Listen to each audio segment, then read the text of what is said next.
Good afternoon and welcome. I'm Mario Colangelo and this is the Rant Reloaded. Hold on a minute.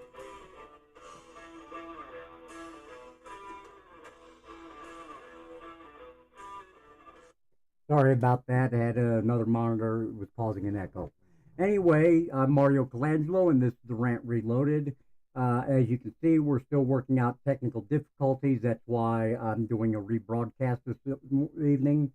As I said earlier, I want to start with apologizing to my listeners for the lack of a show last week, but as it was Easter, I figured people would rather spend time with their families, and as such, I chose not to do the show last week. I, however, will endeavor to keep you updated of canceled broadcasts in the future. Now, there's a couple quick things I want to get into tonight.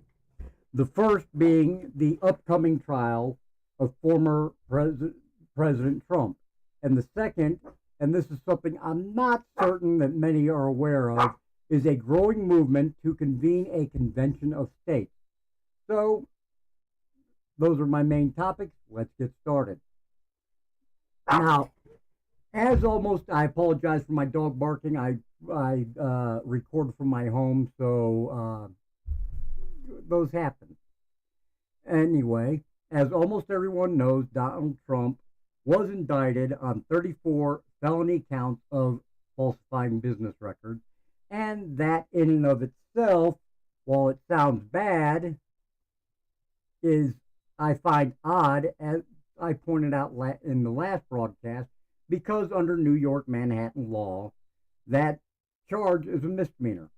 What makes it a felony is the Democratic DA attached a claim that this alleged fraud was used to allegedly commit or cover other crimes. Yet those other crimes are not detailed in the indictment, nor was the indicting grand jury informed of what those alleged crimes were. So it would seem this DA is simply trying to make it up as he goes along, hoping that no one will see the big gaping hole in this case. Is anyone else disturbed that not only is the DA in this case a Democrat, but so is the judge? A judge who has made many donations to the Democratic candidate. Now, I realize that judges are supposed to be able to flip some magical switch that renders them non biased during a case, but what are the real chances that this judge, who financially supports the Democratic Party, will not allow possible TDS or Trump derangement syndrome to affect how he oversees this case? Even the Georgia DA is against this case being forward. And honestly, I can understand why he's worried that the outcome of this case is going to have a major negative impact on his case in Georgia. And with that, and he's rightfully so, that is a very strong possibility. So, because no matter how this hearing in Manhattan goes, it could potentially derail any hope of Georgia succeeding in their allegations. I see a few scenarios happening here. Trump, one, Trump is acquitted in Manhattan. If after that acquittal, Georgia moves forward with their case, it looks like an attempted political assassination. That it truly is, garnering more support for Trump in 2024. Scenario number two, Trump is somehow convicted in Manhattan, and then the GA or the Georgia DA goes forward with their charge. This again reeks of a political hit job, thus making Trump look more like a martyr, in which case whoever is on the Republican ticket gains support of many that are on the fence, again causing the Democrats to lose the 2024 election. Scenario number three, Trump is acquitted in both cases. Take that and couple with it the fact that he was acquitted in both of his impeachment trials, and Trump becomes the untouchable golden boy for the Republican Party. Again, his support goes through the roof, thus locking in a win for Republicans in 2024. No matter the outcome in the Manhattan case, Democrats are getting shot in the foot, as it were. And finally, and the most likely scenario that I see, is knowing Trump cannot run for president while under a federal felony indictment, the Manhattan DA uses every stall tactic in his book to drag their case out till after the election. And with having a Democratic judge on the case, I believe the judge will give the DA any continuances he asked for, and for as long as the DA wants and whenever the DA wants. In which case, again, this exposes that Manhattan's objective is not to get a conviction, but to keep Trump from being a presidential candidate in 2024. Again, this could potentially drive those on the fence, as well as disenfranchised voters who usually vote Democrat, to embrace the Republican platform and vote for whoever becomes the Republican candidate. Now, my personal feelings on this is that I think it looks obvious what this really is. It's a last-ditch effort by the Democrats to stop Trump from running in 2024. They tried it prior to they tried it all the way back in 2016 when they brought up the false Russian dossier and scandal. So it's basically the Democrats pulling out every stop. So apparently Democrats are extremely afraid of Trump. Now, with this in view, there's a few things that the Trump lawyers ought to consider. Okay, they should, one, at the very least, ask for the judge to recuse himself from the case on the ground of bias.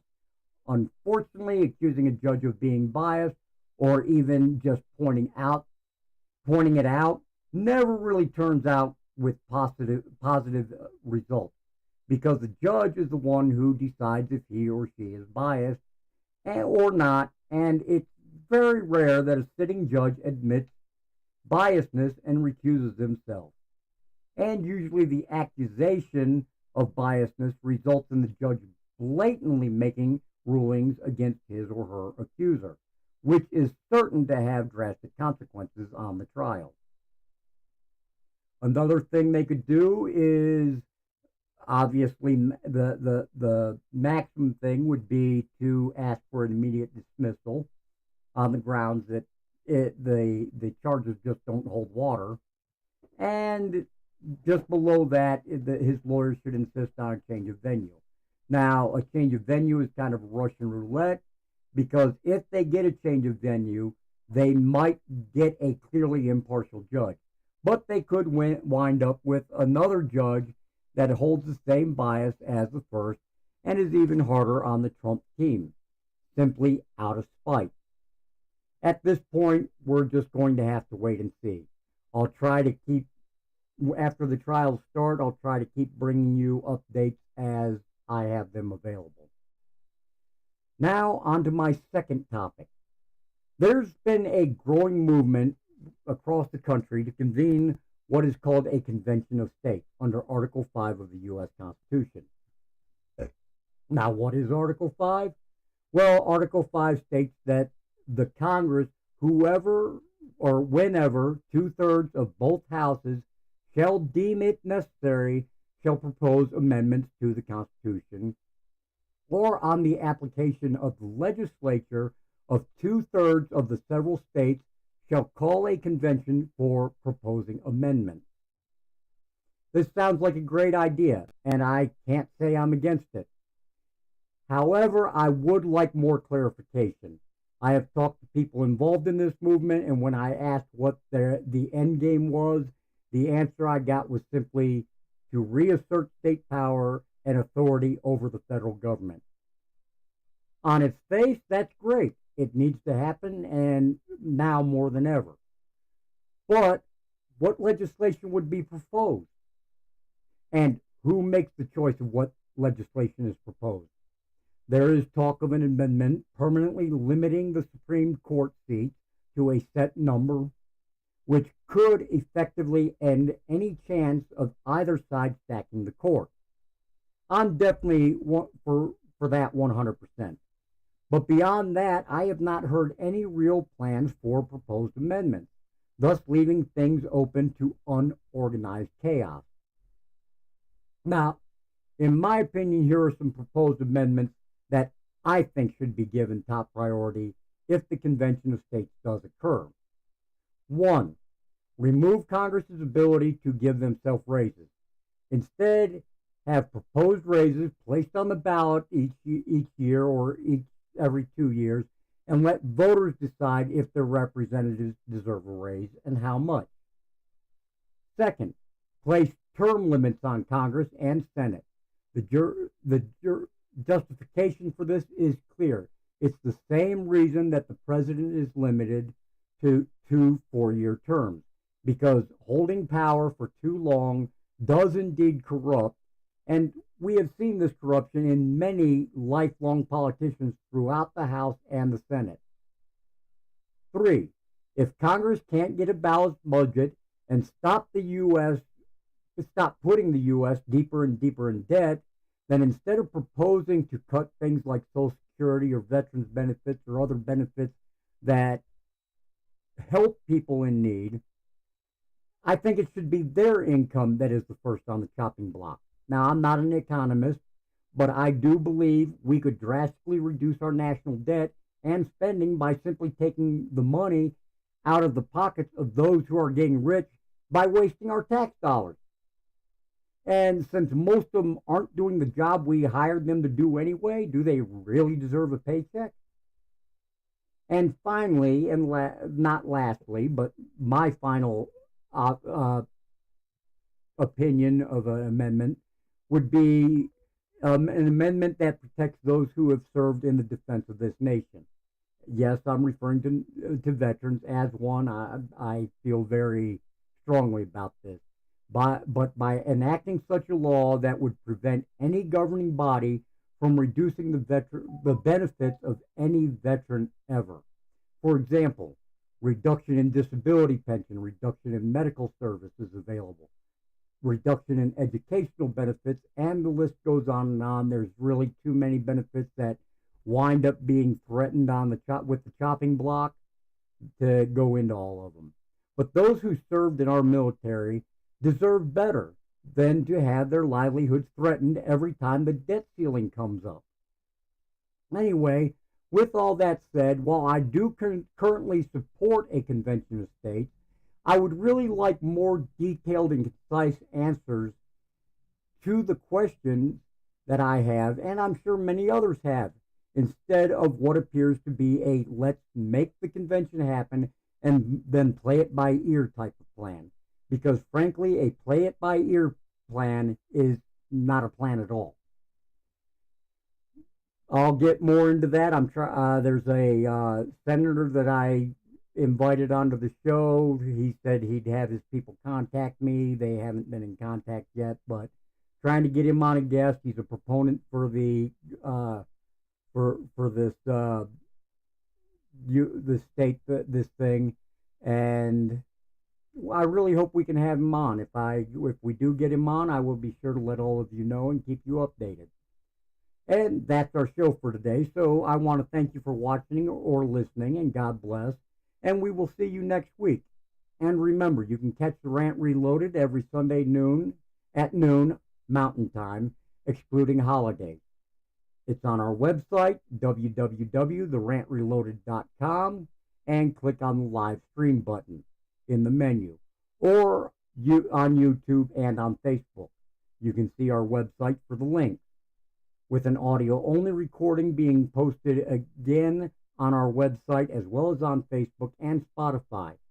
For that, also see our website for the link. This is Mario Colangelo with the Rant Reloaded, saying if today's political climate isn't pissing you off, then you're not paying attention.